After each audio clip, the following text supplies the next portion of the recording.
Hello students, कैसे हैं बच्चों आप लोग। तो अपन बच्चों ये जो प्रैक्टिस सेशन है ये कंटिन्यू कर रहे हैं एनएलएम फ्रिक्शन। इसको लेके जितने भी क्वेश्चन प्रैक्टिस की ज़रूरत होती है नीट में, उन सब को लेके अपन ये एक नया सेशन लाए हैं। इस सेशन में बच्चों जितने भी क्वेश्चंस कराए जा रहे हैं बहुत अच्छे से देखिए। एनसीईआरटी बेस्ड क्वेश्चंस वो भी इसमें मिल जाएंगे आपको। पहले हम होम असाइनमेंट वो सॉल्व करने वाले हैं। तो बताइए बच्चों, पहला क्वेश्चन वो आप देख लीजिए। पैकेज कोड ये 102 है और एनएलएम फ्रिक्शन होम असाइनमेंट 1 आपको पीडीएफ भी इस वीडियो में मिल जाएगा। बताइए पहला क्वेश्चन पढ़िए, क्या बोला हुआ है। इंग्लिश हिंदी दोनों में क्वेश्चन है। जितना समय आपको एग्जाम में लगता है उतना ही समय यहाँ पे दिया जाएगा। 1-1.5 मिनट में सवाल हो जाना चाहिए। Kinetic energy of body becomes 4 times. गतिज ऊर्जा 4 गुना हो गई, काइनेटिक एनर्जी 4 टाइम्स हो गई। तो मोमेंटम या संवेग के बारे में पूछा गया है बच्चों। k बराबर p²/2m होता था। तो k प्रोपोर्शनल टू p² या k समानुपाती p² हो जाएगा, या फिर p प्रोपोर्शनल टू √k हो जाएगा।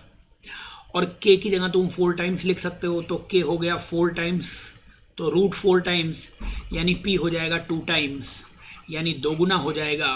यानी नए p की वैल्यू दोगुनी आ जाएगी, यानी पहले क्वेश्चन का आंसर तीसरा आ जाएगा। ठीक है बच्चों, आइए आगे चलते हैं। इंग्लिश हिंदी दोनों में ही सारे सवाल दिए हुए हैं। ध्यान से क्वेश्चन पढ़ते रहिए, बताते रहिए कि क्या आंसर आ रहा है। बोलिए, सेकंड क्वेश्चन में बोला हुआ है 10 किलोग्राम का मास है, वस्तु है, 10 न्यूटन का फोर्स बल लग रहा है, 10 सेकंड तक लग रहा है। संवेग में परिवर्तन, चेंज इन मोमेंटम, संवेग में परिवर्तन को आवेग या इम्पल्स कहते हैं, वो पूछा हुआ है।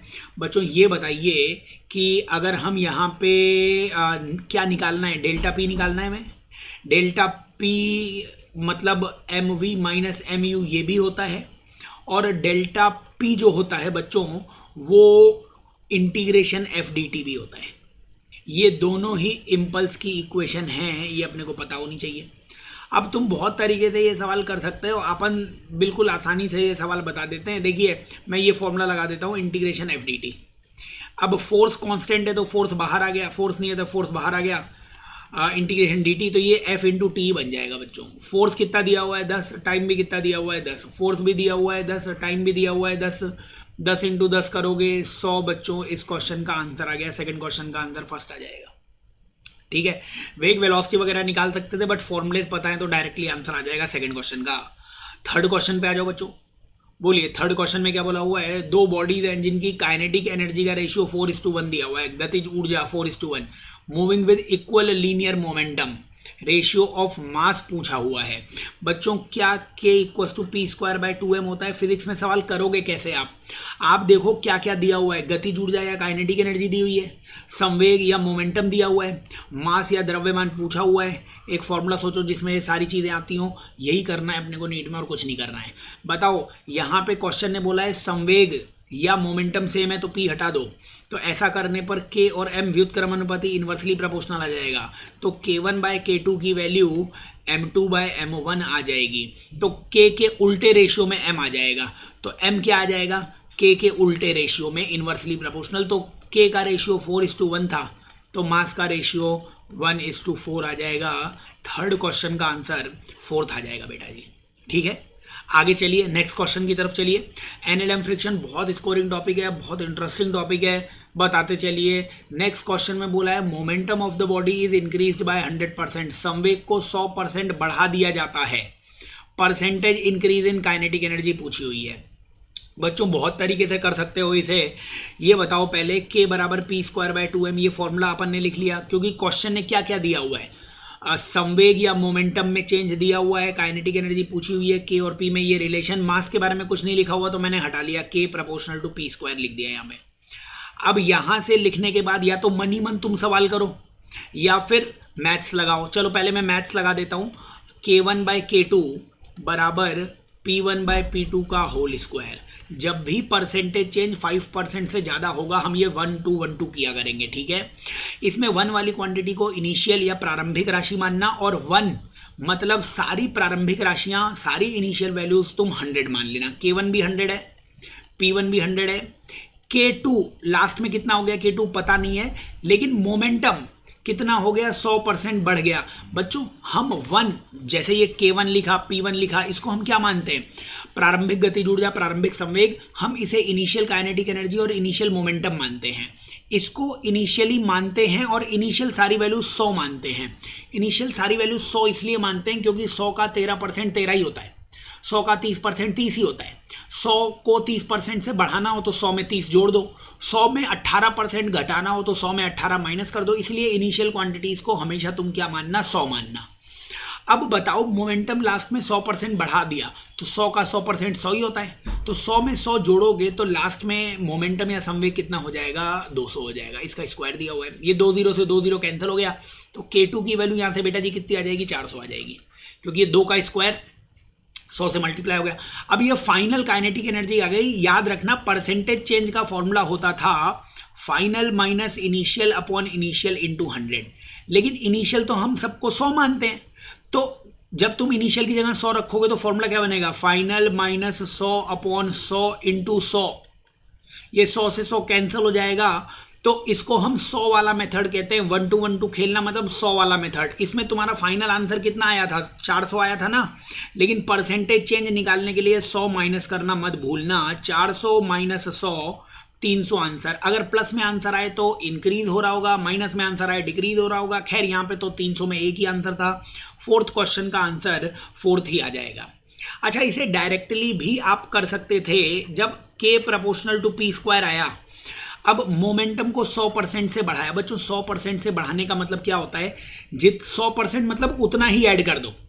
100% का मतलब क्या होता है? जैसे 10 का 100% 10 ही होगा, तो 100% का मतलब होता है जितना है उतना ही और ऐड कर दो। जितना है उतना और ऐड करोगे, जितना है उतना और जोड़ोगे, तो वो राशि, वो क्वांटिटी दोगुनी हो जाएगी। तो मुझे पहले ही समझ में आ गया क्वेश्चन देखते ही कि संवेग दोगुना हो गया, मोमेंटम दोगुना हो गया।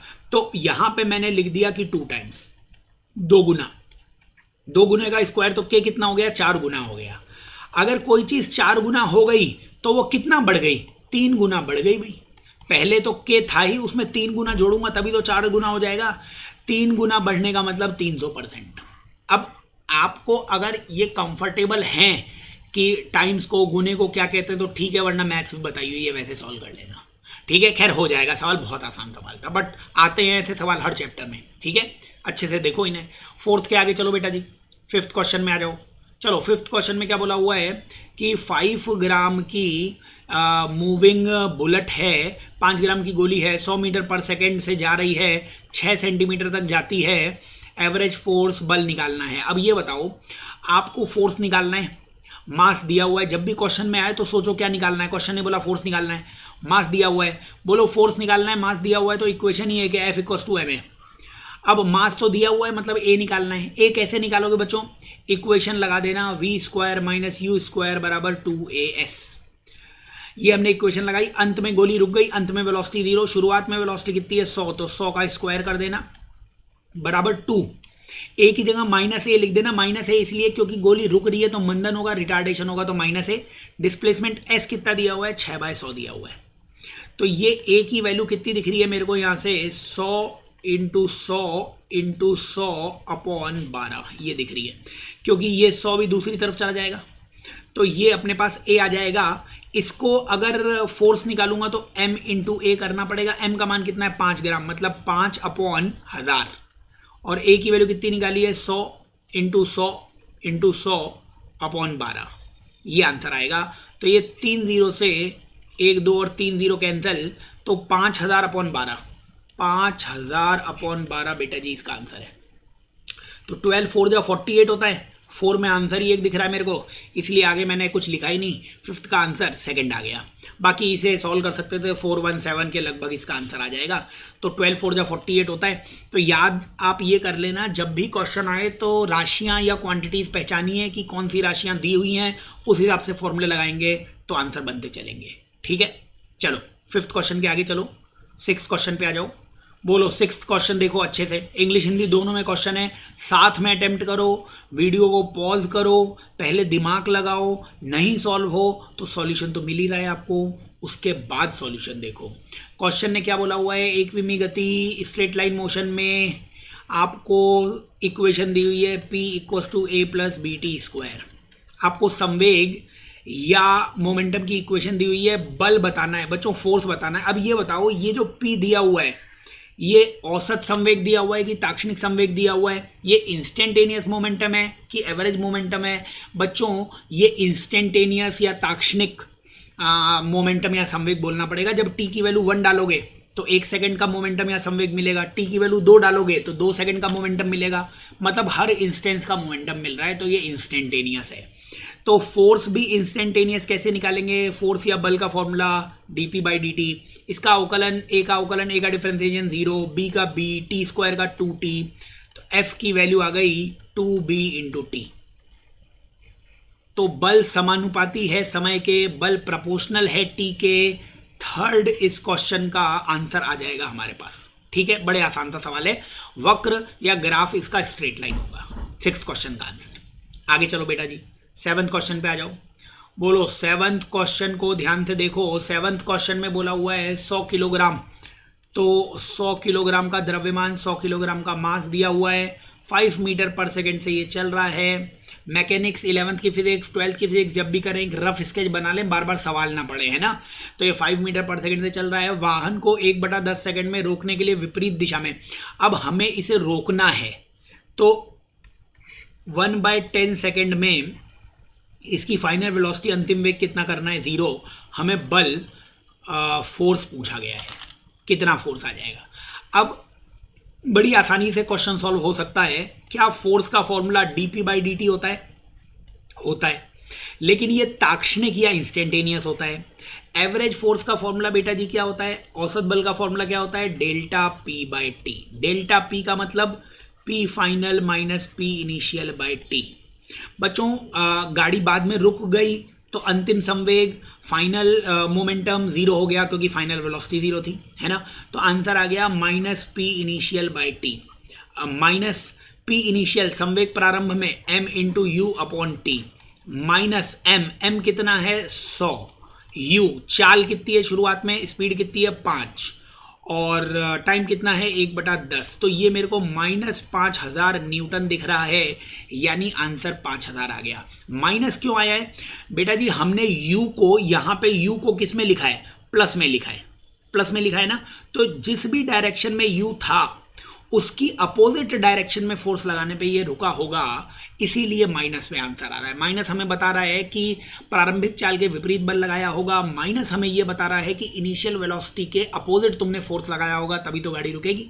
तो इक्वेशन हमें सारी जानकारी दे रही है। बाकी परिमाण मैग्नीट्यूड तो 5000 इसका आ ही जाएगा। 7th क्वेश्चन का आंसर फर्स्ट आ जाएगा। ठीक है, चलो नेक्स्ट क्वेश्चन की तरफ चलो भैया। 8वें क्वेश्चन की तरफ आ जाओ। बोलो 8th क्वेश्चन में क्या दे रखा है? मशीन गन फायर्स 20 बुलेट्स पर सेकेंड, तो 20 बुलेट्स पर सेकेंड। 1 सेकेंड में भैया 20 गोलियां दागी जा रही हैं। ईच बुलेट का मास तुम्हें प्रत्येक बुलेट का ईच बुलेट का मास 150 ग्राम की जगह 1/1000 किलोग्राम, इतना मास दिया हुआ है तुम्हें। स्पीड दी हुई है तुम्हें, स्पीड दी हुई है कितने की? 800 मीटर पर सेकेंड की। Find the force necessary to hold the gun. अब ये हुआ, देखो ये जो गन है ना, गन, ये मान लीजिए, ये चित्रकारी तो मेरी अच्छी है नहीं, बट मान लीजिए ये गन होती, गन, ये गन का ट्रिगर है। तो शुरुआत में एक्चुअली गोली की वेलोसिटी कितनी मानोगे? प्रारंभिक चाल गोली की, बुलेट की इनिशियल स्पीड 0 मानोगे। जब फायर किया गया तब उसकी स्पीड कितनी आ गई? 800 मीटर पर सेकेंड। तो ये बताइए मेरे को कि एक गोली के लिए फोर्स कितना लगाना पड़ेगा? एक गोली के लिए फोर्स कितना लगाना पड़ेगा? ठीक है, तो एक गोली के लिए फोर्स लगाना पड़ेगा। बल का फॉर्मूला क्या होता है? dp/dt, फोर्स का फॉर्मूला। इंस्टेंटेनियस है, ये ताक्षणिक है। औसत में क्या हो जाएगा? ΔP/t आ जाएगा। अब आप ये बताइए मेरे को कि एक गोली के लिए अगर बात करते तो यहाँ पे ΔP आता, लेकिन अगर टाइम की वैल्यू तुम 1 सेकेंड कर दोगे तो 1 सेकेंड में एक गोली थोड़ी ना चली है। कितनी गोलियां चली है? 20 गोलियां चली हैं। तो अपन फोर्स का फॉर्मूला यहाँ पे लिखने वाले हैं n × ΔP/t। ये n क्या है? गोलियों की संख्या। और नहीं भी समझ पाए आप तो ये मैंने फोर्स का फॉर्मूला लिखा, मान लो। ठीक है, ये फोर्स का फॉर्मूला होता है डेल्टा पी बाई टी, वो तो ठीक ही है। ये एन क्या है, मान लिया टी टाइम में कितनी गोलियां फायर की हैं, एन। अब ये एन बटा टी को क्या पढ़ोगे आप, नंबर ऑफ बुलेट्स पर सेकेंड। ये एन बाई टी की वैल्यू ही तुम्हें कितनी दे रखी है, 20 दे रखी है। तो फोर्स का फॉर्मूला आ जाएगा 20 into delta P. 20 delta P मतलब P final minus P initial. P initial शुरुआत में गोली चली नहीं रही थी, वो 0 हो गया। तो 20 इंटू मोमेंटम फाइनल, संवेग अंतिम, अंतिम संवेग m इंटू वी। एम कितना, 150 अपॉन 1000, और v कितना, 800। तो बताइए ये 3 0 से 3 0 कैंसिल हो गया है, और 8 इंटू 160 इंटू 15, ये इसका आंसर आ गया है। 160 इंटू 15 अगर आप करेंगे तो 2400 इसका आंसर आ जाएगा। बच्चों ये फोर्स गोली पे लगा था, है ना। ये जो फोर्स अपन ने निकाला है यहाँ पे चेंज इन मोमेंटम, संवेग परिवर्तन किसका निकाला है, गोली पे। तो जितना फोर्स गोली पे लगेगा, क्रिया प्रतिक्रिया, न्यूटन्स थर्ड लॉ से उतना ही फोर्स, उतना ही मोमेंटम चेंज किसका आने वाला है, गन का भी आने वाला है। तो इसलिए आगे की तरफ जितना बल लग रहा है, पीछे की तरफ भी क्रिया प्रतिक्रिया से समान बल लगेगा। एक्शन रिएक्शन से जितना आगे की तरफ फोर्स लगा, एक्शन हुआ, उतना ही पीछे रिएक्शन होगा। तो गन पे भी इतना ही फोर्स लगा के रखोगे तो गन पीछे नहीं जाएगी, रुकी रहेगी। गोली आगे गई तो गोली पे फोर्स आगे लगा, तो गोली पे फोर्स आगे लग रहा है तो बुलेट क्या बोलते हैं, गन पे फोर्स किधर लगेगा, पीछे लगेगा। पीछे 2400 न्यूटन का फोर्स लग रहा है तो तुम भी इतना ही फोर्स लगा लो तो गन वहीं पे रुकी रह जाएगी। खैर परिमाण की अगर बात करें, मैग्नीट्यूड की बात करें तो आंसर आ ही गया था। समझाने के लिए मैं बोल रहा था कि एक्शन रिएक्शन को देख के आंसर आ जाएगा। ठीक है, चलिए 8th के आगे चलिए। 9th क्वेश्चन बोलिए। 9th क्वेश्चन में 100 gram iron ball having velocity 10 metre पर second collides with wall at 30 degree. तो ये बताइए, ये वॉल है, ये दीवार है, और इस वॉल, इस दीवार पे 100 ग्राम, ये 100 ग्राम की बॉल है। ये 100 ग्राम की बॉल जाती है, दीवार पे टकराती है, collides with a wall at an angle 30 degree. दीवार से 30 डिग्री का कोण है, वॉल से 30 डिग्री का एंगल है, ये 30 डिग्री एंगल दिया हुआ है। Rebounds with same speed at same angle, तो वापस से भी आती है सेम स्पीड, सेम चाल से, सेम एंगल पे, यही 30 डिग्री। और तुम्हें क्या बताना है भैया, बल। तो फोर्स का formula delta P by T बताएंगे, एवरेज फोर्स, औसत बल, क्योंकि समय दिया हुआ है तो औसत।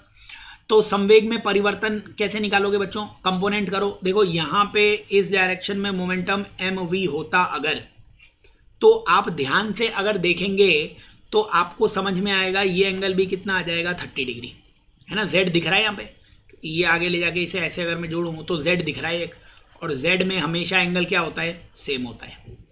तो एम वी का इधर कंपोनेंट कितना आ जाएगा, एम वी, इधर कंपोनेंट कितना आ जाएगा, एम वी कॉस 30, और इधर आ जाएगा एम वी साइन 30। अच्छा, टकराने के बाद भी अगर यहाँ पे देखोगे तो यहाँ पे इधर कंपोनेंट कितना आ जाएगा, एम वी कॉस 30, और इधर आ जाएगा एम वी साइन 30। बच्चों ये जो वर्टिकल कंपोनेंट्स थे, ये जो वर्टिकल कंपोनेंट्स थे, ये देखिए, ये जो ऊर्ध्वाधर घटक हैं M V cos 30, M V cos 30, ऊर्ध्वाधर घटक तो सेम ही रहा, वर्टिकल कंपोनेंट सेम रहा। तो ये वर्टिकल कंपोनेंट में चेंज या डिफरेंस निकालोगे वो 0 आ जाएगा। केवल आपको ये याद रखना है कि दीवार में, दीवार के लंबवत, मतलब कि वॉल के परपेंडिकुलर आग किससे रही थी बॉल, एम वी साइन 30 से, और वापस किससे जा रही थी, एम वी साइन 30 से। तो ये बताइए, अगर हम इस डायरेक्शन को मान लेते प्लस और इस डायरेक्शन को मान लेते माइनस, तो क्या लिखेंगे यहाँ पे आप, P final minus P initial upon T. P final कितना है, M we sine 30। P final कितना है, एम वी साइन 30, ये पी फाइनल है, वो भी किस डायरेक्शन में, हमने प्लस लगा दिया, माइनस आ गया इधर माइनस, और P initial M we sine 30 ही है, लेकिन किस डायरेक्शन में भैया, माइनस डायरेक्शन में, तो minus m we sine 30 divide by t कर सकते हो। आंसर कितना दिख रहा है, 2 mv साइन 30 अपॉन टी। सब वैल्यूज दे रखी हैं 2, m कितना दे रखा है 100/1000, v कितना दे रखा है तुम्हें 10, साइन 30 1/2 और नीचे टी कितना 0.1। बोलो पॉइंट हटाओगे तो एक ज़ीरो आ गया, तो ये 2 और 1 3 0 से 3 0 कैंसिल हो गया, 2 से 2 कैंसिल हो गया, एक 10 ही बाकी रह गया। 9th क्वेश्चन का आंसर फर्स्ट आ गया बेटा जी। और इतना आपको हम क्लास में पढ़ाते हैं, ये मोमेंटम चेंज हम कई बार बताते हैं आपको। जब भी दीवार से कोई चीज़ टकराती है तो याद रखना है दीवार के परपेंडिकुलर, दीवार के लंबवत ही मोमेंटम चेंज होता है। अगर कोई ऑब्जेक्ट पी से आता है, पी संवेग से, पी मोमेंटम से, और पी से वापस भी जाता है, चेंज इन मोमेंटम 2p होता है। लेकिन ये p क्या होना चाहिए, दीवार के परपेंडिकुलर, दीवार के लंबवत। अब मेरे को पहले ही पता था अगर कोई आ रहा है mv sin 30 से और जा भी रहा है mv sin 30 से, तो चेंज इन मोमेंटम या संवेग में परिवर्तन 2mv sin 30 होगा। केवल दीवार के परपेंडिकुलर, केवल दीवार के लंबवत घटक देखो, उससे सॉल्व करोगे, आंसर आ जाएगा। चलिए 9th के आगे चलते हैं बच्चों, 10th क्वेश्चन पे आ जाते हैं। बोलो 10वां सवाल, ये भी मेरे को सेम तरीके का क्वेश्चन दिख रहा है, 10वां सवाल भी।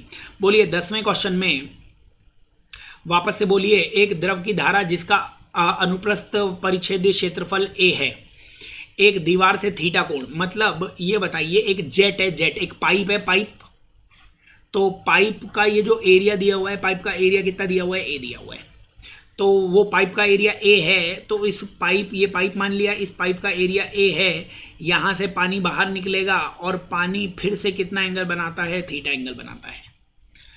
पानी थीटा एंगल बनाता है, इसकी वेलोसिटी या वेग कितना दिया हुआ है, v दिया हुआ है बच्चों, है ना। और ये टकराता है और रो घनत्व है, तो वही फोर्स या बल बताना है अपने को। बच्चों ये बताइए आप मेरे को फिर से कि यहाँ पे आपको जेट का फोर्स याद है कि नहीं याद है, जेट कितना फोर्स लगाता है, फिर ये आंसर आ जाएगा। वही देखो यहाँ पे संवेग में परिवर्तन की अगर मैं बात करूँ तो फिर से यहाँ पे अगर संवेग या मोमेंटम की बात करता, ये mv आता, वही अभी बिल्कुल इससे पहले वाला डायग्राम बन जाएगा। ये एंगल थीटा है तो ये एंगल भी कितना आ जाएगा, थीटा आ जाएगा। तो अब आप मेरे को ये बताइए यहाँ पे कि ये mv है, ये थीटा है, तो फिर से इधर कंपोनेंट, इधर घटक कितना आ जाएगा, mv cos थीटा, और इधर कंपोनेंट, इधर घटक कितना आ जाएगा, mv sin थीटा। टकराने के बाद भी ये mv आएगा, ये एंगल थीटा आएगा, mv का इधर mv cos थीटा कंपोनेंट या घटक आएगा, इधर कंपोनेंट या घटक mv sin थीटा आएगा। जब तुम चेंज इन मोमेंटम, संवेग में परिवर्तन निकालोगे, 2mv sin थीटा आ जाएगा, जो अभी प्रीवियस क्वेश्चन में बताया। तो बताइए यहाँ पे फोर्स का फॉर्मूला डेल्टा p/t आ जाएगा, यानी 2mv sin theta upon t, वो आंसर आने वाला है। अब आपको इन सारी चीज़ों को बदलना पड़ेगा, किसमें, a, v और रो में, या तो डायमेंशन से ही चेक कर लो, लेकिन अभी ये m, v और t इसको हटाना पड़ेगा, समझ रहे हो क्या। इसको हटाते ही हमारे पास आंसर आ जाएगा जो हमने लिखाया हुआ है आपको। तो आप ये बताओ, ये नली से, इस पाइप से जो पानी निकलता है, इसमें हम रो घनत्व को द्रव्यमान बटे आयतन लिख सकते थे, डेंसिटी को मास अपॉन वॉल्यूम लिख सकते थे। तो मास को rho into we, V volume है, आयतन है, आयतन को क्या लिख सकते हो, area into dx, area into dx लिख दिया अपन ने, ये dx को लेंथ ले लिया अपन ने, या x लेंथ ले लेते तो x लिख देते, a इंटू एक्स लिख दो, तो जैसे भी आपको कंफर्टेबल हो, a इंटू एक्स ले लेते हैं। चलिए, तो ये मैंने क्या कर दिया यहाँ पे, ये रो ए एक्स, ये मास लिख दिया यहाँ पे, रो ए एक्स। अब बताइए यहाँ पे ये क्या लिखा हुआ है, 2m की जगह क्या लिखना है, rho A X into V into sine theta upon T. ये बताओ, ये x/t डिस्टेंस अपॉन टाइम, एक और वेलोसिटी नहीं बन जाएगी क्या, तो कितना आ गया ये, 2 rho A V into V sine theta, तो 2 rho A V square, 2 rho A V square sine theta, 10वें का आंसर पहला आ जाएगा। तो 9th और 10th क्वेश्चन बिल्कुल सेम है, बट डेंसिटी की टर्म्स में चीज़ों को लिख लोगे, आंसर आ जाएगा 10वें का। ठीक है, चलिए 10 के आगे चलिए, क्वेश्चन नंबर 12 पे आ जाइए बच्चों। बताओ क्वेश्चन नंबर 10वां क्या बोला हुआ है, मतलब 11वां क्या बोला हुआ है, bullet is fired from gun, force on the bullet is given. तो फोर्स दिया हुआ है 600 minus 2 into 10⁵ t। Force on the bullet become 0 as soon as it leaves the barrel. बताओ, आपने गोली चलाई है, जब गोली चलाते हैं ना तो बंदूक उस गोली पे फोर्स लगाएगी। बंदूक उस गोली पे फोर्स कब तक लगाएगी? जब तक वो गोली बंदूक के कांटेक्ट में, एक बार गोली बाहर चली गई तब तो फोर्स लगाना बंद हो जाएगा। तो कोई मेरे से पूछता कितने टाइम तक गोली अंदर रहेगी गन के, मैं इस फोर्स को जीरो कर देता, उतने टाइम तक ही गोली इसके अंदर रहने वाली है। खैर, हमें क्या निकालना है? हमें निकालना है इम्पल्स या हमें निकालना है आवेग। अब बहुत तरीके से इम्पल्स या आवेग का फॉर्मूला क्या होता है? संवेग में परिवर्तन, चेंज इन मोमेंटम या इंटीग्रेशन एफडीटी, किसी भी तरीके से ये आप निकाल सकते हैं। ये बताइए, जब तक फोर्स लगता है केवल तभी तक इम्पल्स या आवेग आता है। इसको मैं जीरो कर देता हूँ। इसको अगर मैंने जीरो किया तो 2 × 10⁵ t बराबर 600 आ गया, और यहाँ से t की वैल्यू कितनी आ गई? 600/2 × 10⁵। ये वो टाइम है जिसके बाद फोर्स लगना बंद हो जाएगा, जीरो हो जाएगा ना फोर्स। फोर्स जीरो कब हो जाएगा? इसका मतलब ये जो बुलेट है, ये जो गोली है, ये बाहर आ गई है। ये गन से किधर आ गई है? बाहर आ गई है। तभी तो फोर्स लगना कितना हो गया? जीरो हो गया है। तो आप करने में क्या कर सकते थे? फर्स्ट मेथड क्या हो सकता था इसका? पहला मेथड क्या हो सकता था इसका? इंटीग्रेशन एफडीटी निकाल देते। समाकलन एफडीटी कहाँ से कहाँ तक? 0 से t तक। t कौन सा टाइम है? ये तो दिया हुआ है टाइम। ये t टाइम को और सुंदर बनाऊंगा मैं। 3 × 10⁻³ है शायद ये। 2 से इसको कैंसिल करूंगा 3, हाँ 3 × 10⁻³ तो 3 × 10⁻³ आप समाकलन कर लेते, इंटीग्रेशन कर लेते, तब भी आंसर आ जाता। ये f तो दिया ही है, तो f यहाँ पे रख के इंटीग्रेशन कर लेते। लेकिन मैं दूसरे तरीके से कर रहा हूँ, जो आसान तरीका है। तो पहला तरीका तो क्या है? मैथ्स लगा दो। दूसरा तरीका क्या है? ये जो इंटीग्रेशन एफडीटी है, क्या इसका मतलब एरिया होता है? तो वक्र बना लो ना, ग्राफ बना लो ना मालिक, वक्र ग्राफ। बोलो, ये इक्वेशन दी हुई है, ये इक्वेशन दी हुई है, इसका ग्राफ नहीं बनाना आता क्या? बोलो कैसे बनाए इसका ग्राफ? ऐसे लिख लो इसको। ये जो अपने को दिया हुआ है f, इस f को मान लो ये f y में बनाऊंगा मैं। f किस में बनाऊंगा? y बराबर, ये c आ गया, ये प्लस m × x। x की जगह क्या लिखा है? t, और ये m की वैल्यू माइनस में दिख रही है, स्लोप माइनस में। तो ग्राफ इसका ना ऐसा आ जाएगा, ऐसा, क्योंकि c की वैल्यू कितनी दे रखी है? c की वैल्यू कितनी दे रखी है? 600 दे रखी है। अच्छा, ये मैंने क्या बनाया है? ये फोर्स बनाया है। ये क्या बनाया है मैंने? टाइम बनाया है। ये कौन सा पॉइंट होगा? वो टाइम जब फोर्स जीरो, वो टाइम मेरे को पता है 3 × 10⁻³ इंटीग्रेशन एफडीटी का मतलब क्या होता है? एरिया। अगर ये एरिया तुम निकाल लोगे, आंसर आ जाएगा। क्योंकि केवल 0 से 3 × 10⁻³ इतने समय तक ही फोर्स लग रहा है। तो ये एरिया निकाल लो ना। ट्राइंगल का एरिया क्या होता है? हाफ बेस 3 × 10⁻³ इंटू हाइट, मतलब 600। आंसर आ गया यार, आंसर आ गया, आंसर आ गया, आंसर आ गया। बोलो 18 3 6 18/2 9 × 10⁻⁻1.9, यानी 11th क्वेश्चन का आंसर थर्ड आ जाएगा। तो तुम इंटीग्रेशन भी सॉल्व कर सकते थे। अगर बेसिक मतलब पता होता कि एरिया से भी इंपल्स निकाल सकते हैं, तब भी आंसर आ जाएगा। 11th क्वेश्चन का आंसर आ जाएगा। ठीक है, चलिए आगे चलिए। 11th के आगे क्वेश्चन नंबर 12 बताइए। क्वेश्चन नंबर 12, तो क्वेश्चन नंबर 12 में ये बताइए कि दिवाली पर छोड़ा जाने वाला रॉकेट 400 मीटर प्रति सेकंड के वेग से इतने गैस निष्कारण रॉकेट पर लगने वाला प्रणोद बल। बच्चों, जो प्रणोद बल या थ्रस्ट फोर्स होता है, वो होता है v/dt। जब वेलोसिटी कांस्टेंट होती है तो फोर्स लगता है v/dt। जब मास कांस्टेंट होता है तो फोर्स लगता है F = ma। वेलोसिटी कांस्टेंट है तो v/dt। v वेलोसिटी कितनी है? 400। dm/dt कितना दे रखा है? 0.05 किलोग्राम पर सेकेंड, यानी 4 × 5 यानी 20 न्यूटन। ये इस क्वेश्चन का आंसर आ जाएगा, 12th का सेकंड आंसर। देखो, चालाकी से ये डाइन वाइन मत सेट कर देना, क्योंकि सारी जितनी भी वैल्यूज तुम्हें दी गई हैं, ये सारी SI में दी गई हैं, इसीलिए इसका आंसर भी यही आएगा, है ना। 20 आंसर आ जाएगा 12th क्वेश्चन का। आगे चलो, 12 के आगे चलो, क्वेश्चन नंबर 13 पे आ जाओ। क्वेश्चन नंबर 13 में बताइए कि 13th क्वेश्चन में रॉकेट का मास दिया हुआ है 100 किलोग्राम, 90% उसमें फ्यूल होता है। बच्चों, रॉकेट में बहुत सारा मास फ्यूल का होता है ना, तो वो बताया भी गया है 1 किलोग्राम पर सेकेंड। तो dm/dt कितना दिया गया है? 1 किलोग्राम पर सेकेंड दिया गया है। वेलोसिटी कितनी दी गई है? 500 मीटर पर सेकेंड वेलोसिटी दी गई है। It is suppose that rocket is outside gravitational field, कोई ग्रेविटेशनल फील्ड नहीं लग रहा है, मतलब mg तुम्हें लगाना नहीं है, यहाँ पे जीरो का मानना है उसे।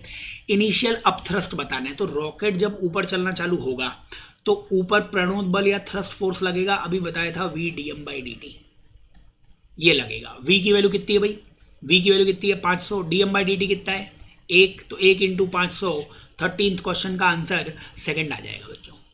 ठीक है, तो देख लेना क्वेश्चन बड़े आसान से हैं, लेकिन लैंग्वेज पढ़ लोगे तो आसान दिखेंगे ये, बाकी और किसी चीज़ की वैल्यू है नहीं। 13th के आगे चलो, क्वेश्चन नंबर 14th में आओ, और अच्छा सवाल है 14th। बोलो, क्वेश्चन नंबर 14th में डिस्क दे रखी है, चकती दे रखी है 1 किलोग्राम की, 1 किलोग्राम की ये डिस्क दे रखी है, हवा में टिकी हुई है भैया। ये हवा में कैसे टिकी रहेगी, मतलब नेट फोर्स इस पर कितना करना है 0। ये हवा में स्थिर दिख रहा है, यहाँ पे अंग्रेजी में भी कहीं ना कहीं लिखा होगा कि ये फ्लोटिंग हॉरिजॉन्टली, तो एयर में फ्लोट कर रही है, मतलब नेट फोर्स 0। नेट फोर्स 0 तो ऊपर और नीचे लगने वाला फोर्स बराबर हो जाएगा।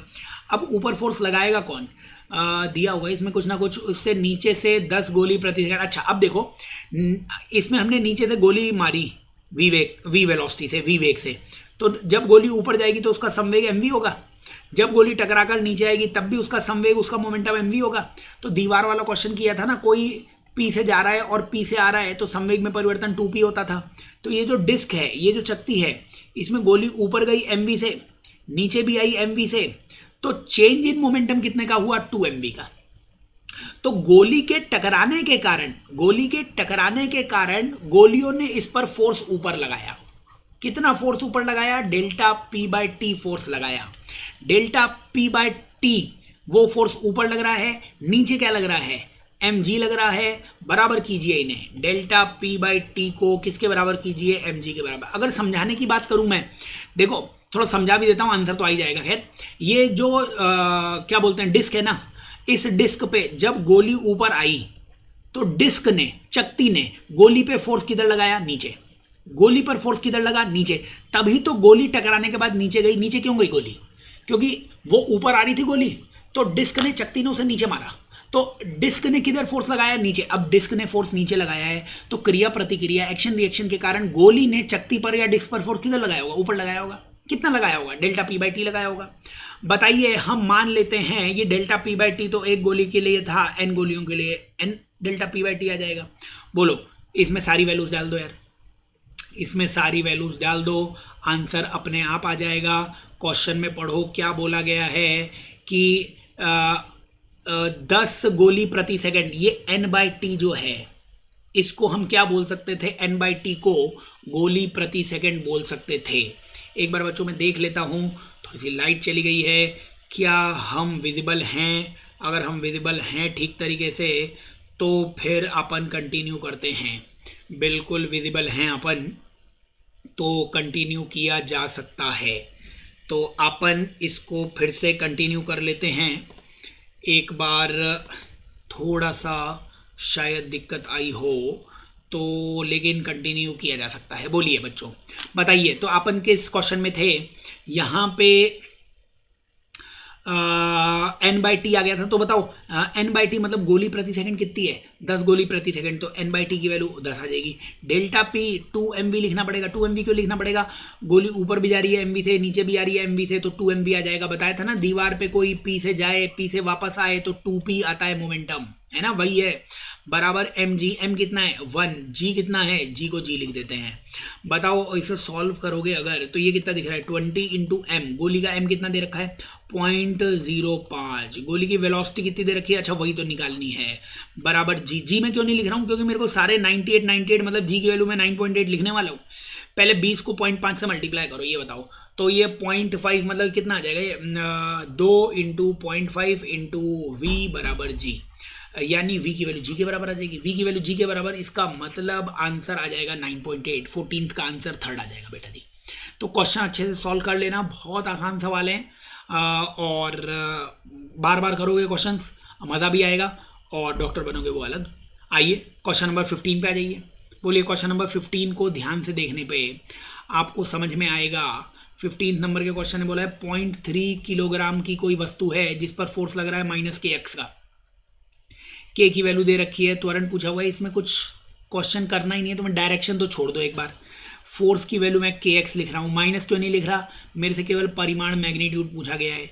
क्या फोर्स को एम ए भी लिख सकते हैं, सब दिया हुआ है। के की वैल्यू 15, एक्स की वैल्यू कितनी दी हुई है भाई 20 सेंटीमीटर दूरी पर, 20/100, एम की वैल्यू 0.3 और ए की वैल्यू तुम्हें निकालनी है। तो ये 20 से इसको कैंसिल करूँगा 5 आएगा, 5 से इसको कैंसिल करूँगा 3 आएगा, ए की वैल्यू 3/0.3 आ जाएगी, यानी 10 मीटर पर second square. Acceleration 15th question का सेकंड आंसर आ जाएगा अपने पास। ठीक है, तो याद करना है फोर्स माइनस के एक्स लग रहा है, लेकिन इसे वेरिएबल या इसे बदलने वाला फोर्स मत मानना, क्योंकि जब 20 सेंटीमीटर की दूरी पर है उस समय केवल त्वरण वो आपसे जो पूछा हुआ है वो निकाला जा सकता है। ठीक है ना, तो जब x का मान 20 सेंटीमीटर होगा तब बल या फोर्स कांस्टेंट फोर्स के लिए ma लगाइए, a का आंसर आ जाएगा हमारे पास। आगे चलो 15th के आगे 16th क्वेश्चन बोलो। 16th क्वेश्चन में हमसे क्या पूछा हुआ है, एक्सटी ग्राफ दिया हुआ है, द्रव्यमान दिया हुआ है, मास दिया हुआ है, मैग्नीट्यूड ऑफ इम्पल्स या आवेग। बच्चों इम्पल्स या आवेग का मतलब क्या होता है, इम्पल्स या आवेग का मतलब होता है चेंज इन मोमेंटम। इम्पल्स या आवेग का मतलब क्या होता है, चेंज इन मोमेंटम होता है। अब ये बताइए, अगर इसे समझाना चाहूँ मैं तो इम्पल्स का formula change in momentum, change in momentum को क्या बोलते हो, m we minus M u बोलते हैं, M we minus M u. अब याद ये रखना इम्पल्स या आवेग तभी आएगा जब वेग बदलेगा, जब वेलोसिटी बदलेगी। अगर बदलेगी नहीं तो m we minus m v zero हो जाएगा। तो वेलोसिटी या वेग बदलनी चाहिए, तो ये बताओ एक्सटी ग्राफ का जो स्लोप होता है, ढाल होती है, वही तो वेग होता है।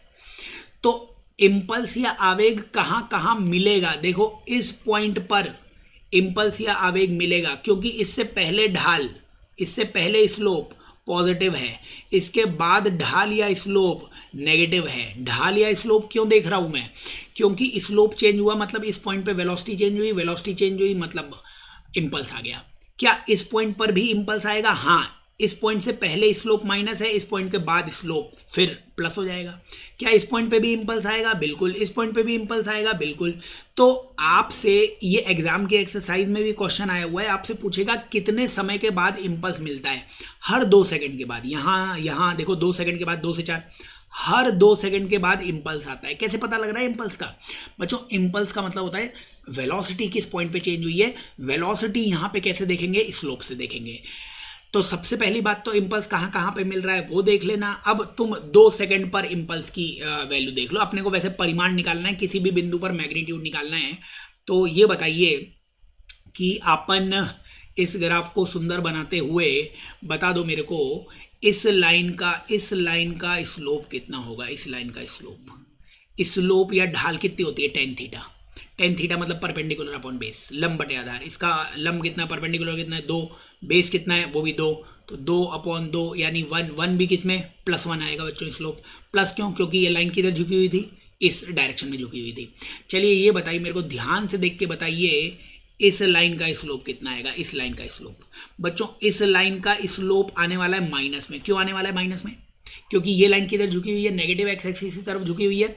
स्लोप में प्लस माइनस तो अपन लगा लेते हैं। परिमाण कैसे निकालते हैं, वही tan theta perpendicular upon base, tan theta वही लंब कितना है 2, बेस अगेन कितना है 4 से मतलब 2 का 2, तो 2/2 यानी इसका स्लोप -1 आ जाएगा। तो कुल मिला के अपने को क्या पता लग गया यहाँ पे कि ये 2 अपने को लाइनें दिखी, इसका स्लोप +1 है, इसका स्लोप -1 है।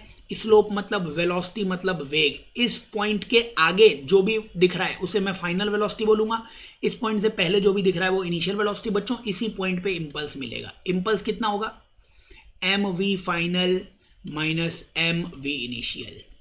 m कॉमन ले लिया, m है 0.4, v final -1 minus v initial 1, तो आंसर -0.8 आ रहा है। हमें परिमाण, हमें मैग्नीट्यूड पूछा हुआ है। 16th क्वेश्चन का आंसर सेकंड आ जाएगा।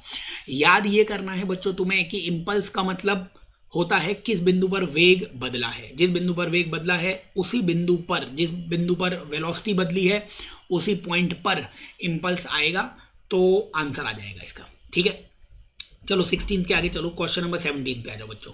बोलो क्वेश्चन नंबर 17th अगर आप देखेंगे तो 17 नंबर के क्वेश्चन में क्या बोला हुआ है, 20 मीटर पर सेकेंड के वेग से गतिमान रेलगाड़ी पर। तो ये बच्चों एक रेलगाड़ी है, एक ये ट्रेन है, ये किससे जा रही है, 20 मीटर पर सेकेंड से जा रही है और इस पर मिट्टी गिर रही है। किससे मिट्टी गिर रही है, 50 किलोग्राम पर मिनट से मिट्टी गिर रही है। तो dm/dt वो होता है 50 किलोग्राम पर मिनट, ये दिया हुआ है। मिनट को सेकंड में बदल लेना तो 50/60 किलोग्राम पर सेकंड। dm/dt की वैल्यू कितनी आ जाएगी, 50/60 किलोग्राम पर सेकंड, सब एसआई में। अब रेलगाड़ी का वेग नियत बनाए रखने के लिए आवश्यक अतिरिक्त बल, बच्चों फोर्स का फॉर्मूला होता है v dm/dt। जब भी वेलोसिटी कांस्टेंट आए तो v की वैल्यू कितनी है, 20, dm/dt की वैल्यू कितनी है, 50/60। 20 को इससे कैंसिल करोगे 3, 50/3 इस क्वेश्चन का आंसर है। 50/3 मतलब 16.66। 17th क्वेश्चन का आंसर फर्स्ट आ जाएगा बच्चों। तो और जब भी अपन ये फॉर्मूला लगाएं आपको पता होना चाहिए ये v रिलेटिव, ये v सापेक्ष होता है ना। और याद ये भी रखें, जब भी मान लीजिए इसी सवाल में रेलगाड़ी से बाहर गिर रहा होता ये रेत, ये मिट्टी, तो फोर्स की वैल्यू 0 आ जाती, क्योंकि यहाँ पे फोर्स का फॉर्मूला क्यों ये v रिलेटिव बता रहा हूँ मैं। देखो रेत जो है, मिट्टी जो है, शुरुआत में जब इसकी मैं पूछता आपसे x डायरेक्शन में स्पीड कितनी है, तो x डायरेक्शन में इसकी शुरुआत में स्पीड कितनी थी, 0। जब ये रेलगाड़ी पे गिर जाएगी तब इसकी x डायरेक्शन में स्पीड कितनी हो जाएगी, 20। क्या इसकी स्पीड चेंज हो रही है, रेत की हो रही है। स्पीड चेंज होगी मतलब मोमेंटम चेंज होगा, संवेग बदलेगा, संवेग बदलने के लिए बल आएगा, न्यूटन कहता है वो बल यही है। लेकिन मान लो अगर रेलगाड़ी से रेत बाहर गिर रही होती तो रेलगाड़ी आगे जा रही होती, तो रेत भी शुरुआत में आगे ही जा रही होती। और जब हम किसी कण को मुक्त करते हैं, हम किसी पार्टिकल को रिलीज करते हैं, तो उसकी स्पीड तो जहां से हम रिलीज करते हैं उसके बराबर ही होती है। तो जब ये बाहर गिरती रेत तब भी उसकी स्पीड 20 ही रहती।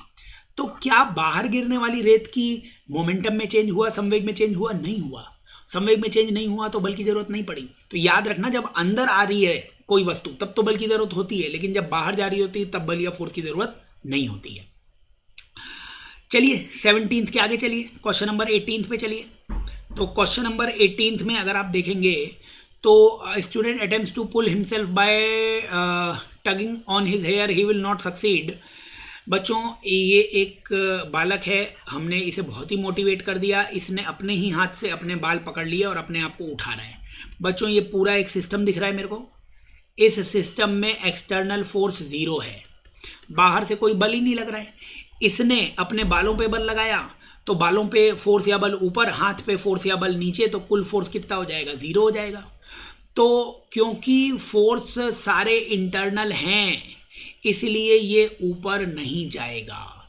अगर आपको ऊपर उड़ने की इच्छा है तो मेरे पास आइए, मैं आपके बाल पकड़ के ऊपर खींचूंगा तो आप ऊपर आ सकते हैं। समझ रहे हैं क्या। तो इंटरनल फोर्स ही केवल लग रहा है, इसलिए सिस्टम में जो ओवरऑल मूवमेंट है वो नहीं होगा। केवल बाल पे फोर्स 0 नहीं है, केवल हाथ पे फोर्स 0 नहीं है, लेकिन टोटल फोर्स वो 0 है। ठीक है, चलिए 18th के आगे चलिए, क्वेश्चन नंबर 19th में आ जाइए। 19th में क्या बोला हुआ है, 3 किलोग्राम का मास है, फोर्स दिया हुआ है, मोमेंटम पूछा हुआ है, 6 सेकंड में कितना मोमेंटम आ जाएगा। बच्चों फॉर्मूला पता होना चाहिए कि इम्पल्स का फॉर्मूला होता है चेंज इन मोमेंटम और इंटीग्रेशन FDT, ये दोनों ही इम्पल्स के फॉर्मूले होते हैं। चेंज इन मोमेंटम मतलब mv final minus mv initial बराबर इंटीग्रेशन FDT। अब क्वेश्चन देख के फॉर्मूले समझ में आने चाहिए। जैसे मेरे को F और T का ग्राफ दिया हुआ है, मोमेंटम P दिया हुआ है, तो इन तीनों क्वांटिटीज के फॉर्मूले ही इम्पल्स के होते हैं, तो मैंने भिड़ते ही ये फॉर्मूला लगाया। अब ये बताओ m कितना है, मास है 3, v फाइनल कितना है। अच्छा हमें तो मोमेंटम ही निकालना है, तो ये क्या लिख रहे हैं अपन, तो m क्यों लिख रहे हैं, अपने को तो मोमेंटम ही निकालना है कि अंत में संवेग कितना हो गया वही आपको निकालना है। तो हम यहाँ पे ये जो mv फाइनल है इसको p फाइनल लिख देते हैं, p इनिशियल 0 मान लेते हैं क्योंकि शुरुआत में कुछ दिया नहीं हुआ है, तो शुरुआत में वेग या संवेग 0 मान लेते हैं। इंटीग्रेशन FDT को एरिया मान लेते हैं। बच्चों एरिया निकाल लो, केवल बोलो इस ट्राइंगल का एरिया कितना आएगा, हाफ बेस 2 हाइट 10 यानी एरिया 10 आ गया। अच्छा, इस रेक्टेंगल का एरिया कितना आएगा, 4 इंटू 10 यानी 40 आ जाएगा। 4 कैसे आएगा, 2 से 6 तक ये 4 आ गया और ये हाइट 10 आ गई। 40 और 10 कितना हो गया, 50 हो गया एरिया। जो एरिया है बच्चों वही फाइनल मोमेंटम है, तो 19th क्वेश्चन का आंसर 4 आ जाएगा।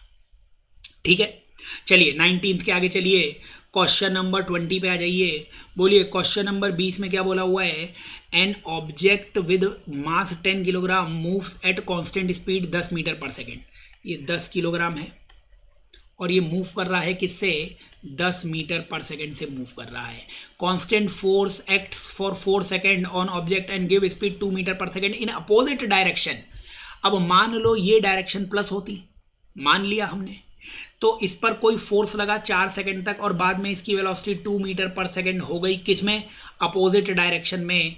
इस डायरेक्शन को माइनस मान लिया हमने, तो इम्पल्स कितना लगेगा ये आपको बताना है बच्चों। इम्पल्स का फॉर्मूला होता है M v final minus m v initial. Impulse होता है चेंज इन मोमेंटम, संवेग में परिवर्तन। एम कितना दिया हुआ है 10, फाइनल वेलोसिटी -2 है ना। यहाँ पे हमने क्या, इसको फॉर्मूले को क्या लिख लिया, m v final minus v initial. तो एम तो कितना आ गया, एम आ गया 10, वी फाइनल, फाइनल वेलोसिटी कितनी आ गई, फाइनल वेलोसिटी है -2 माइनस वी इनिशियल, इनिशियल कितनी है 10। तो ये बताइए ये कितना आ जाएगा, -12 -120। ये -120 अगर आ गया है तो -120 यानी सेकंड इस क्वेश्चन का आंसर आ जाएगा हमारे पास। बच्चों याद रहे ये जो सवाल दिया गया है, इस सवाल में आपको ये माइनस क्या बता रहा है, माइनस ये बता रहा है कि आपने बताओ फाइनल मतलब जो इस वेलोसिटी मानी थी, फाइनल वेलोसिटी 2 मीटर पर सेकंड मानी थी फाइनल, उसकी डायरेक्शन माइनस में मानी थी ना। तो ये माइनस आपको ये बता रहा है कि ये जो इम्पल्स है ये किस डायरेक्शन में लगेगा, अंतिम वेलोसिटी की डायरेक्शन में लगेगा। ये जो इम्पल्स है ये किस डायरेक्शन में लगेगा, फाइनल वेलोसिटी की डायरेक्शन में लगेगा। फाइनल वेलोसिटी जिधर मानी होगी उधर ही ये इम्पल्स लगेगा। तो इसका आंसर वैसे तो नॉर्मली लोग बाग सेकंड देते हैं, लेकिन इसका आंसर ना फर्स्ट भी आ सकता है। कैसे, अगर मान लो किसी ने ये माना होता कि सर इनिशियली ये जा रहा है 10 मीटर पर सेकंड से और इस डायरेक्शन को मैं माइनस मान लेता हूँ और फाइनली ये इधर आ गया विपरीत अपोजिट डायरेक्शन में और ये प्लस मान लिया। अब फिर से इम्पल्स का फॉर्मूला लगाया, m v final minus v initial. M कितना हो गया है 10, वी फाइनल कितना हो गया है 2 माइनस वी इनिशियल -10। देखो आंसर +120 भी आ गया। अब क्वेश्चन ने बोला थोड़ी ना हुआ है कि आगे की डायरेक्शन प्लस है कि पीछे की डायरेक्शन माइनस है। इसका आंसर फर्स्ट और सेकंड दोनों सही है, लेकिन दुनिया वाले इसका आंसर सेकंड देते हैं क्योंकि वो ऐसा मान लेते हैं कि आगे की डायरेक्शन प्लस है और पीछे की डायरेक्शन माइनस है। इसीलिए मैंने आपको पहले क्या समझाया कि आपको इसका आंसर एक्चुअली शब्दों में देना चाहिए था, और शब्दों में आपको ये देना चाहिए था कि इम्पल्स 120 आएगा और फाइनल वेलोसिटी की डायरेक्शन में आएगा, अंतिम वेग की दिशा में आएगा। अंतिम वेग को, फाइनल वेलोसिटी को अगर तुमने माइनस में माना है, जैसे हमने ये जो पहला तरीका आपको बताया इसमें हमने ये जो 10 बताया, ये 10 ये तो इनिशियल वेलोसिटी थी है ना, ये इनिशियल को तो एक बार हटा देता हूँ मैं। तो ये जो फाइनल वेलोसिटी है, फाइनल वेलोसिटी देखो पहले तरीके में ये 2 जो माना हमने, ये 2 किस में माना, माइनस में, तो आंसर भी किस में आ गया, माइनस में। अब तरीके में हमने फाइनल वेलोसिटी 2 को किस में माना, प्लस में, तो आंसर भी किस में आ गया, प्लस में। तो क्या बोल रहा हूँ मैं आपको, ये इम्पल्स किधर लगेगा, फाइनल वेलोसिटी या अंतिम वेग की डायरेक्शन में लगेगा। आंसर इसका फर्स्ट भी सही है, आंसर इसका सेकंड भी सही है। लिखना पड़ेगा आपको कि आंसर की डायरेक्शन किधर आने वाली है, फाइनल वेलोसिटी की डायरेक्शन में आने वाली है। अगर ये एग्जाम में क्वेश्चन आता है तो दोनों में से एक ही ऑप्शन दिया हुआ होगा, और या फिर शब्दों में लिखा हुआ होगा, वर्ड्स में लिखा हुआ होगा कि इम्पल्स 120 आएगा, फाइनल वेलोसिटी की डायरेक्शन में आएगा। ठीक है, चलिए 20 आगे चलिए, 21 में आ जाइए बच्चों। 21 में क्वेश्चन दिख तो रहा है क्या सबको, 21 में थोड़ी सी लग रहा है प्रिंटिंग में मिस्टेक हो रही है क्या, हिंदी में तो बिल्कुल सही दिख रहा है। जी की वैल्यू 10 माननी है ना, जी की वैल्यू 10 माननी है भाई। क्वेश्चन में जी की वैल्यू कितनी माननी है, 10 इंग्लिश में लिखा हुआ है। 5 किलोग्राम वेट बच्चों, 5 किलोग्राम वेट। अब देखो ये 5 के आगे तो किलोग्राम ही लिखा हुआ है ना, तो एम की वैल्यू 5 लेनी है तुम्हें। अगर उसे वेट बनाना हो, वेट या भार कैसे बनाते थे, एम जी, तो यहाँ पे जो तुम फोर्स मानोगे उसे mg मतलब 5 × 10 यानी फोर्स 50 न्यूटन मान सकते हो यहाँ पे। तो अगर फोर्स बनाना हुआ तो उसे जी से मल्टीप्लाई करना पड़ेगा। तो फोर्स 50 न्यूटन का लग रहा है, 10 किलोग्राम मास है। मास कितना है? 10 किलोग्राम है। और 4 सेकंड बाद वेलोसिटी पूछी गई है बच्चों। 4 सेकंड बाद वेलोसिटी पूछी गई है। v बराबर u प्लस AT लगा दो यार। Initially velocity 0। एक्सिलरेशन कितना हो जाएगा? फोर्स बाय मास लिख सकते हो क्या? फोर्स कितना है? 50, मास कितना है? 10। तो एक्सिलरेशन कितना आ जाएगा? 5। टाइम कितना है? 4। 5 × 4 कितना हो जाएगा? 20। यानी 21 क्वेश्चन का आंसर थर्ड आ जाएगा। 21 क्वेश्चन का आंसर थर्ड आ जाएगा। ठीक है, चलिए 21 के आगे चलिए। क्वेश्चन नंबर 22 क्वेश्चन में फिर से बताइए। 250 ग्राम की गेंद है, 10 मीटर पर सेकंड से टकराती है और वापस चली जाती है। एक बॉल है जो बैट से टकराई। ये बैट मान लो, बैट, ये बैट है। इस बैट से कोई बॉल टकरा रही है, MV से आती भी है, MV से चली भी जाती है। फोर्स पूछा है तो हमने आपको फॉर्मूला बताया हुआ है फोर्स का, डेल्टा P/T, औसत बल, एवरेज फोर्स, क्योंकि टाइम दिया हुआ है ना। और बताइए, दीवार वाला क्वेश्चन हमने आज ही किया है। अगर कोई P से आता है और P से वापस भी चला जाता है तो संवेग में परिवर्तन, चेंज इन मोमेंटम 2P होता है। 2P मतलब 2mv, नीचे टाइम T सब दिया हुआ है। 2m कितना? 250/1000 SI में। v वेलोसिटी कितनी? 10 और टाइम कितना? 0.01। तो ये एक 0 से 0 कैंसिल हो गया, 0.01 से ये 100 कैंसिल हो गया। 2 × 250, 500 का बल लगेगा। 22वें का आंसर फोर्थ आ जाएगा बच्चों। ठीक है, चलो 22वें के आगे चलो। क्वेश्चन नंबर 23 तक आ जाओ। 23 में क्या दिया हुआ है? 5 किलोग्राम का द्रव्यमान है, इसकी चाल 0.2 सेकंड में इतने से इतनी कर दी गई। फोर्स बताना है बच्चों। आप क्वेश्चन में देखो, m दिया हुआ है, t दिया हुआ है, v दिया हुआ है, u दिया हुआ है, फोर्स पूछा हुआ है। ऐसे लिख लिया करो, ये सब दिया हुआ है। इन सब से तो मेरे को दिख रहा है फोर्स का फॉर्मूला डेल्टा P/T लिखा मैंने। ये औसत या एवरेज फोर्स क्यों लिखा? क्योंकि टाइम दिया हुआ है। कोई इंस्टेंस या क्षण दिया होता तो ताक्षणिक लिखता। बच्चों संवेग में परिवर्तन को mv माइनस mu, मोमेंटम में चेंज को mv minus mu upon time को t लिख सकते हो। m कितना दिया? m कॉमन ले लोगे तो ब्रैकेट में v minus u upon time t आ जाएगा।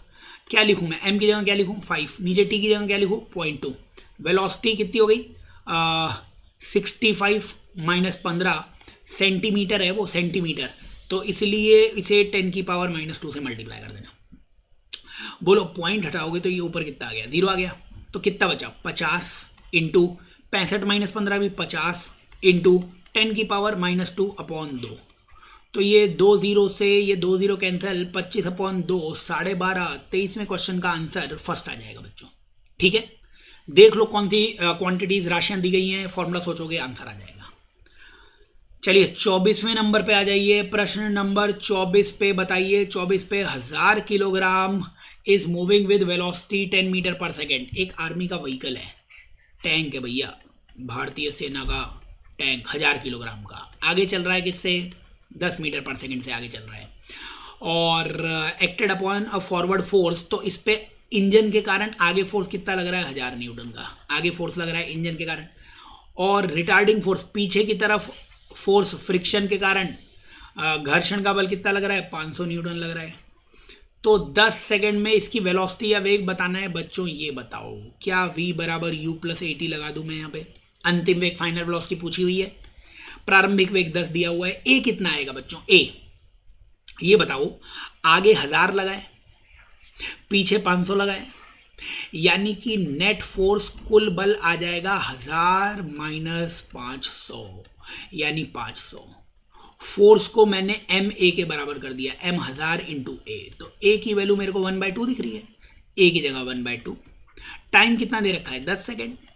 आंसर मेरे पास 15 मीटर पर सेकेंड आ जाएगा। 24वें का आंसर आ जाएगा थर्ड, 15 मीटर पर सेकेंड। ठीक है, तो बिल्कुल आसान से क्वेश्चंस हैं, पढ़िए उन्हें, सॉल्व कीजिए, आंसर आ जाएंगे सारे। बोलिए 25वें क्वेश्चन पे आ जाइए। 5 ग्राम के द्रव्यमान की किसी स्थिर वस्तु पर 100 डाइन का बल 10 सेकंड तक लगाने से वस्तु का वेग। अब यहाँ पे CGS में चल रहा है सब, CGS में। CGS का मतलब क्या होता है? सेंटीमीटर, ग्राम, सेकेंड। और CGS में फोर्स किस में आ जाता है, डाइन में आ जाता है। अब तुम्हें फिर वही वेलोसिटी बताओ मेरे को आप, v बराबर u प्लस AT लगाया मैंने फिर से, लेकिन ये बताओ अंतिम वेग फाइनल वेलोसिटी पूछी है, प्रारंभिक वेग मेरे को दिया नहीं है तो 0 मान लिया मैंने। एक्सीलरेशन कितना मानोगे बच्चों, force equals to ma, force कितना है 100 डाइन, मास कितना है 5 ग्राम, एक्सीलरेशन कितना आ गया 20, वो भी सेंटीमीटर पर सेकंड स्क्वायर में ही आया है, टाइम कितना है 10, आंसर कितना आ गया 200। CGS मतलब सेंटीमीटर पर सेकंड में ही आया है, यूनिट कन्वर्ट करने की ज़रूरत नहीं थी इस क्वेश्चन में। ये क्वेश्चन इसलिए अच्छा है कि आप यूनिट कन्वर्जन में लगोगे तो बहुत टाइम लगेगा, आंसर भी नहीं आएगा, है ना, कैलकुलेशन मिस्टेक हो सकती है, तो ध्यान से सॉल्व करो। चलिए 25 के आगे चलिए बच्चों, क्वेश्चन नंबर 26 पे आ जाइए। क्वेश्चन नंबर 26 अच्छा सवाल दिख रहा है। क्वेश्चन नंबर 26 में क्या दिया हुआ है, फोर्स की वैल्यू दी हुई है 3x के बराबर, फोर्स की वैल्यू दी हुई है 3x के बराबर, मास दिया हुआ है 8 किलोग्राम, शुरुआत में 2 मीटर पर है, बाद में 10 मीटर पर चला गया, प्रारंभिक चाल 0 माननी है, इनिशियल वेलोसिटी 0, अंतिम वेलोसिटी। अच्छा अब ये बताओ, फोर्स की वैल्यू मैंने ma लिख दी, फोर्स की वैल्यू ma कब लिखता हूं मैं, जब m कांस्टेंट होता है, लेकिन m तो 8 किलोग्राम दिया हुआ था, कांस्टेंट दिया हुआ था, इसलिए f को ma लिख दिया, तो m कितना हो गया 8a बराबर 3x, तो a की वैल्यू कितनी आ जाएगी बच्चों 3/8x। अब आपको याद रखना है जब a कांस्टेंट होता है या नहीं दिया हुआ होता है तो हम इक्वेशन ऑफ मोशन या गति के समीकरण लगाते हैं, और a 0 होता है, स्पीड कांस्टेंट होती है, a 0 होता है तो चाल बराबर दूरी बटा समय, speed equals to distance upon time लगाते हैं, और a अगर वेरिएबल होता है, a चेंज हो रहा होता है तो इंटीग्रेशन डिफरेंशिएशन लगाते हैं। तो a x पे डिपेंड कर रहा है तो इंटीग्रेशन डिफरेंशिएशन में a का एक फॉर्मूला होता था v dv/dx, वो लगा दूंगा मैं, v dv/dx बराबर 3x/8। अगर यहाँ पे t आ रहा होता तो a की जगह dv/dt लिख देता। इसे आगे सॉल्व कर लो, v dv बराबर 3/8x dx, दोनों तरफ इंटीग्रेशन कर दो। लिमिट क्या लगाओगे, x शुरुआत में 2 है, शुरुआत में वेलोसिटी 0 है, इनिशियल स्पीड 0 दे रखी है, प्रारंभिक चाल 0 दे रखी है, शुरुआत में 2 है, बाद में x कितना हो गया 10, बाद में x 10 हो गया, तो बाद में वेलोसिटी v अपने को निकालनी है। बोलिए v की पावर 1 का इंटीग्रेशन कितना आ जाएगा, v²/2 आ जाएगा, 3/8 का क्या हो जाएगा 3/8, और x की पावर 1 का कितना हो जाएगा x²/2, लिमिट रखनी बाकी है 8 से नहीं 2 से 10, बोलो कितना आ गया, ये 2 से 2 तो कैंसिल कर दिया मैंने, v² की वैल्यू 3/8, x² की जगह 10 रखोगे तो 10 का स्क्वायर माइनस 2 का स्क्वायर, तो ये v² की वैल्यू आ रही है भैया 3/8 इंटू 96, और ये कितना हो जाएगा 8 से 12 बार कैंसिल हो जाएगा, तो v² आ जाएगा बेटा जी 36, v आ जाएगा 6 मीटर पर सेकेंड, 26वें का आंसर फर्स्ट आ जाएगा। ठीक है, 26 क्वेश्चन का आंसर फर्स्ट आ जाएगा अपने पास। तो क्वेश्चन सॉल्व कर लेना, क्योंकि फोर्स के क्वेश्चन है तो इसलिए एक्सीलरेशन, इक्वेशन ऑफ मोशन, उन सब का यूज आता है एनएलएम में। चलिए 26 के आगे चलिए, क्वेश्चन नंबर 27 पे आइए। 27 क्वेश्चन ने बोला हुआ है 250 न्यूटन का बल लगाया हुआ है और इतने का संवेग प्राप्त हुआ है, कितने समय तक बल लगाना पड़ेगा। फोर्स लगाया है 250 न्यूटन का, मोमेंटम आया हुआ है टाइम। बच्चों force change in momentum by time होता है, टाइम की value change in momentum by force आ जाएगी। मोमेंटम चेंज 125, फोर्स 250, यानी 1/2 यानी 0.5 सेकेंड के लिए ये फोर्स लगा होगा। 27 में का पहला आंसर आ जाएगा। बहुत ही आसान सवाल है, लेकिन ये सब होने चाहिए आपसे एग्जाम में। ठीक है, आगे चलो 28th क्वेश्चन पे आ जाओ। 28th क्वेश्चन में आपसे बोला गया है, 28th क्वेश्चन में अगर मैं देखूं इसे तो 1 मिनट, ये शायद लैपटॉप हैंग हो गया है क्या, इतनी लंबी क्लास चल गई है तो 28th क्वेश्चन खैर दिख ही रहा है, इसको पढ़ तो लो ही आप। बताइए 28th क्वेश्चन में आपको ये बोला हुआ है कि किसी क्षण ऊर्ध्वाधर ऊपर की ओर जा रहे रॉकेट का द्रव्यमान, तो एक रॉकेट है, किसी टाइम पे इसका मास कितना दिया हुआ है, इसका मास दिया हुआ है 100 किलोग्राम। ठीक है, और 5 किलोग्राम प्रति सेकेंड, तो dm/dt वो कितना दे रखा है 5 किलोग्राम पर सेकेंड दिया हुआ है, और वेलोसिटी दे रखी है। तो रॉकेट ऊपर क्यों जाता है, थ्रस्ट फोर्स या प्रणोद बल के कारण। वो कितना लगता है v dm/dt लगता है बेटा जी। V D M by D T कितना आएगा, V D M by D T, V दिया हुआ है 400, D M by D T कितना दिया हुआ है 5, तो फोर्स कितना लग गया ऊपर, 2000 का फोर्स लग गया। अच्छा, क्या नीचे एम जी भी लग रहा होगा, बिल्कुल एम जी भी लग रहा होगा, तो 100 इंटू 10 यानी 1000 नीचे भी लग रहा होगा। तो बताइए नेट फोर्स बराबर एम ए लगा देता हूं मैं। नेट फोर्स कितना, ऊपर 2000 नीचे 1000, मास कितना दिया हुआ है 100 इंटू ए, 1000 बराबर 100 इंटू ए की वैल्यू 10 आ जाएगी, यानी कि 28 क्वेश्चन का आंसर सेकंड आ जाएगा। ठीक है, तो बहुत ही आसान सा क्वेश्चन है। अगर कभी बोलते ग्रेविटी इग्नोर कर ली इसी सवाल में, तो ये एम जी हटा देना, ग्रेविटी इग्नोर कर दोगे ये हट जाएगा तो 20 भी आंसर आ सकता है, लेकिन अभी ग्रेविटी इग्नोर नहीं करनी है, इसलिए जो आंसर दिया है वही आएगा। ठीक है, चलिए 28 के आगे 29 क्वेश्चन पे आ जाइए। बोलिए 29 क्वेश्चन में 150 ग्राम द्रव्यमान 20 मीटर प्रति सेकंड की चाल से आती हुई गेंद को एक क्रिकेट खिलाड़ी कैच करता है। अब बॉल आ रही है, बॉल एमवी से आएगी, ये प्रारंभिक या इनिशियल संवेग आएगा, बाद में कैच कर लेगा तो फाइनल संवेग अंतिम मोमेंटम 0 हो जाएगा। तो बच्चों फोर्स होता है चेंज इन मोमेंटम, संवेग में परिवर्तन बटा समय। Change in momentum P final minus P initial upon T, P final 0 हो गया तो फोर्स आएगा minus P initial by T. Minus बता रहा है कि फोर्स लगा होगा वेग या वेलोसिटी के अपोजिट। खैर हमें परिमाण या केवल मैग्नीट्यूड चाहिए, तो फोर्स का आंसर आ जाएगा पी इनिशियल बाई टी, यानी एम वी बाई टी।